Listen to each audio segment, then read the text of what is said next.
Olá, sexto ano, tudo bem com vocês? Nós estamos caminhando aí para o encerramento do nosso ano letivo e ficou algumas coisinhas no livro de atividade aí. Nós já sabemos aí acerca da concordância verbal, mas tem algumas atividades que nós não corrigimos. Então, eu elaborei essa videoaula para a gente passar aí por todos esses conteúdos, ok? A primeira delas gira em torno aí concordância verbal com item explicativo na página 2 do seu livro de atividades. Aqui vem explicando para vocês acerca dessa concordância, ou seja, o verbo ele vai flexionar de acordo com o núcleo ou com os núcleos do sujeito a qual esse verbo se refere. Ok?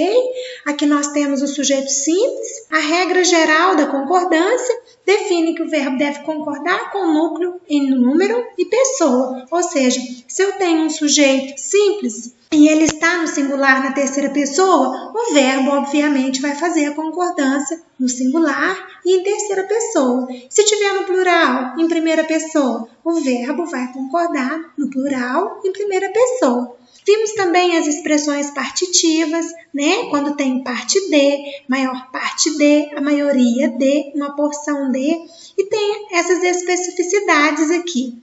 Se o sujeito da oração for uma expressão partitiva, o verbo pode tanto ficar no singular quanto no plural. Observe que essas duas frases que nós temos aqui, a maioria gostou do filme, a maioria dos telespectadores gostou ou gostaram do filme. Por que aqui só há uma forma de concordar?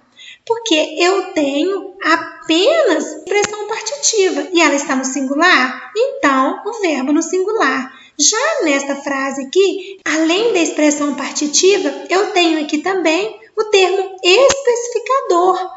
A maioria, que é a expressão partitiva, e dos telespectadores, que é o termo especificador. Então, o verbo pode concordar com maioria, ficando no singular, ou com telespectadores, ficando no plural, ok? Vimos também, quando eu tenho a expressão uma das ou uma dos, uma palavra no plural e mais que. Por exemplo, o Nordeste é uma das regiões que mais sofre ou que mais sofrem. Quando aparece essa expressão aqui, nós podemos também fazer essa dupla classificação. E o sujeito composto? O sujeito composto, quando ele está na ordem direta, ele vai concordar com os dois núcleos, ou seja, ele vai ficar no plural. André e Flávio participaram do mesmo torneio.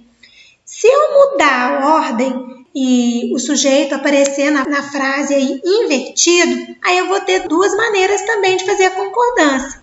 Participaram concordando com os dois ou participou concordando apenas com o mais próximo, que é André. Ok?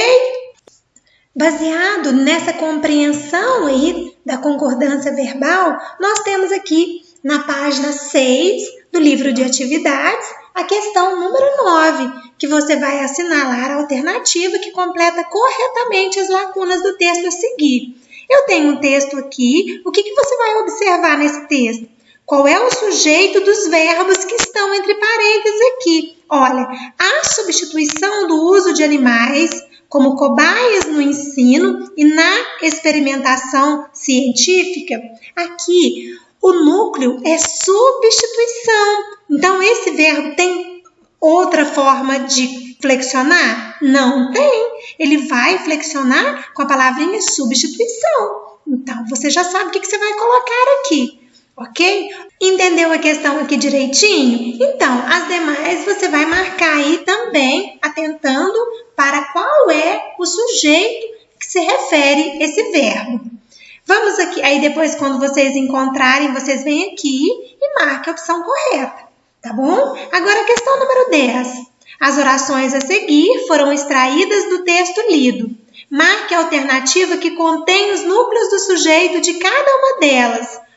Centros de pesquisa substituem cobaias animais por métodos alternativos. Aí está perguntando aqui, qual é a palavrinha que é usada aqui como núcleo do sujeito? Você acha o verbo? Olha, o verbo é substitui. Quem substitui? que nós vamos encontrar? Esta palavrinha aqui é o núcleo. Aí você vem aqui e marca. E assim você vai fazer com o item 2, com o item 3. Ache o verbo e pergunte para o verbo. Quem praticou essa ação? Você vai ter como resposta aí o seu núcleo do sujeito, ok? Na questão número 11, você vai classificar o sujeito das orações em simples ou composto. Então, você vai observar o verbo. Quais são os verbos que nós temos aqui? Gostaram, nós temos aqui novamente gostaram. Aí você vai olhar quem gostaram. As crianças, o núcleo que é criança, possui apenas um núcleo. Então, sujeito simples.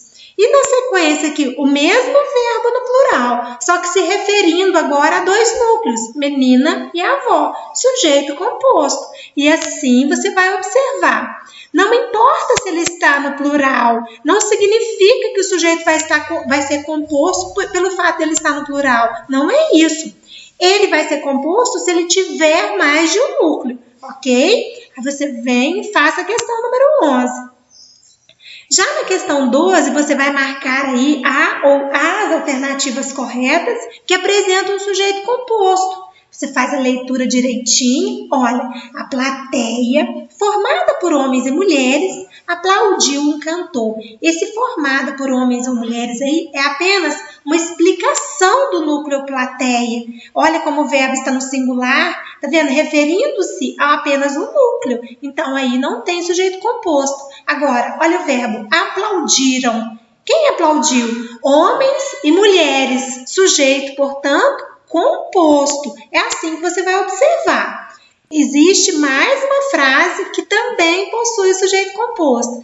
No finalzinho aqui, transcreva o núcleo do sujeito de todas as frases analisadas. Aí você pode transcrever aqui ou simplesmente marcar aqui também, tá? Só para ficar evidente aí em relação ao núcleo do sujeito nessas frases. Na sequência, nós temos um trechinho aqui também de um texto. Observe.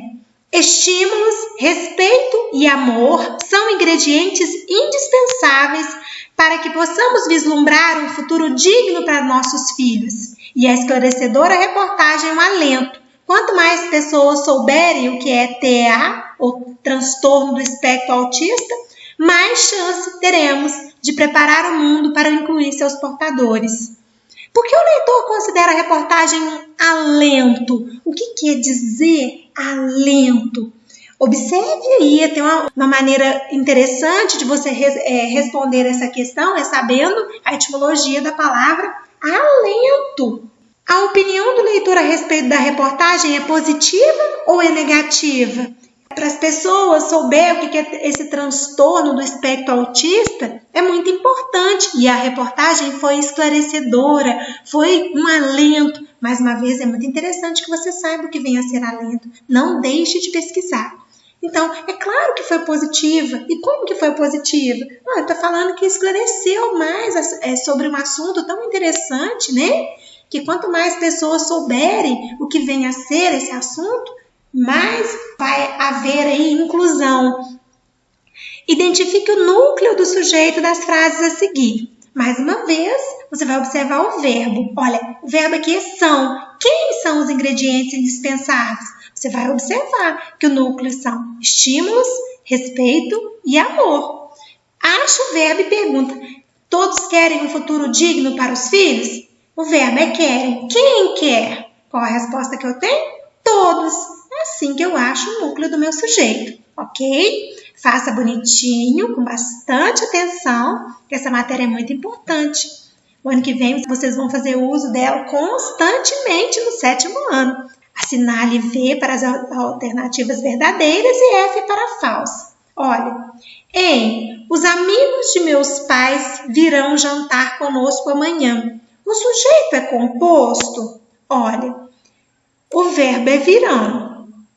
Observe, o sujeito é esse aqui. Qual é o núcleo? Lembra que eu falei para vocês que o núcleo é sempre um substantivo ou uma palavra funcionando como tal. E nunca vai ser núcleo do sujeito uma palavra precedida de preposição. Então, nós sabemos que de meu pai não vai ser núcleo do meu sujeito. e o os também não é núcleo do sujeito, porque ele é um determinante, ele é um artigo. Então, o sujeito é composto, não. O sujeito é simples, é formado apenas pela palavrinha amigo. E assim você vai observar todas as outras opções aí. Nós sabemos que essa aqui é falsa já. As questões que estão aqui abaixo, se faz necessário que você volte lá na página 2 do seu livro de atividades para você observar o que está falando lá acerca da classificação dessa concordância verbal de acordo com o tipo de sujeito. Tudo bem? Na questão número 17, pediu para você aqui criar sujeitos para completar as frases a seguir. Então, olha, fomos ao parque. Então, você vai criar aqui um sujeito em que o verbo tenha que flexionar na primeira pessoa do plural. Para que esse verbo flexione na primeira pessoa do plural, você tem que estar aí. A primeira pessoa do plural é eu e mais alguém, tá bom? Sou eu e mais alguém, sempre. Andou calmamente pela rua. Aí nós estamos falando de um sujeito que está na terceira pessoa do singular. Então, qualquer um aqui que você colocar vai dar certo. E na questão número 18 aqui, você vai simplesmente criar uma frase empregando o verbo de acordo com o núcleo do sujeito. Preste bastante atenção que aqui você vai colocar em prática essa concordância verbal, ok? E para terminar, na questão 19, transforme o sujeito simples em sujeito composto, utilizando as palavras entre parênteses. Faça as adaptações necessárias. Quais são as adaptações necessárias que você precisa fazer aqui? O verbo precisa flexionar agora no plural, ok? Meninos e meninas, a gente vai ficando por aqui. Eu espero que vocês tenham compreendido aí, apesar de que esse conteúdo aqui vocês já sabiam, mas eu não ia deixar essas atividades passarem em branco, né? Nós estamos finalizando, vamos fazer um encerramento aí com chave de ouro. Beijos, tchauzinho!